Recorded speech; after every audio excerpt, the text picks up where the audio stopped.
জানতে হবে। গাড়ি সাইড করে আমি কাগজ কাগজ আচ্ছা গাড়ি সাইড করুন। গাড়ি সাইড করেন। একটু সাইড করেন, কাগজ নিয়ে আসেন। পাশে নিয়ে আসেন।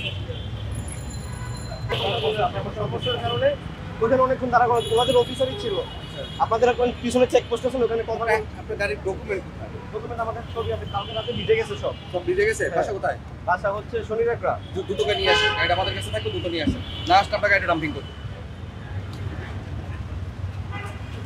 ভাই ক্লিয়ার? কষ্ট করে আমার হ্যাঁ যেতে হবে, আপনাদের পিছন থেকে তো স্যাক্রিফাইস করছে আমাকে। স্যাক্রিফাইস করা যাবে না। স্যাক্রিফাইস করা দেখে তো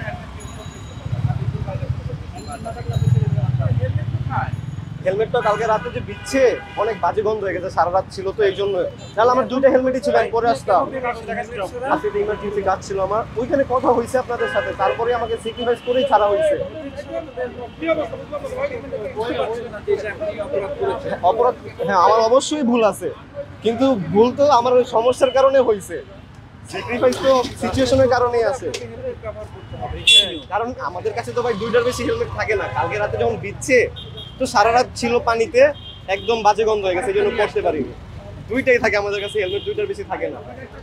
হেলমেট ছাড়া যখন আপনি চলেন তখন যে হেলমেট নিয়ে চলে সে তো চিন্তা করে যে সে হেলমেট ছাড়া চলতেছে, সে হয়তো আমি সচরাচর হেলমেট ছাড়া চলি না, হয়তো বাসার কাছাকাছি গেলে, কিন্তু দূরে কোথাও হেলমেট ছাড়া যাই না সত্যি।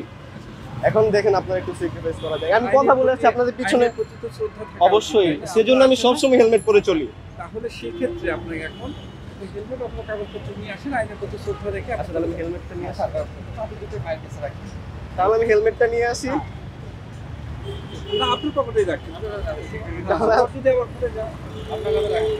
তাহলে আমি হেলমেটটা নিয়ে আসি, তারপর নিয়ে আসেন, ডকুমেন্টটা নিয়ে আসেন। ডকুমেন্টস এবং হেলমেট দেখা ওগুলো সব আচ্ছা ওগুলো তো ভিজা ছিল। বিচারে নিয়ে আসেন, আমরা দেখলেই বুঝবো।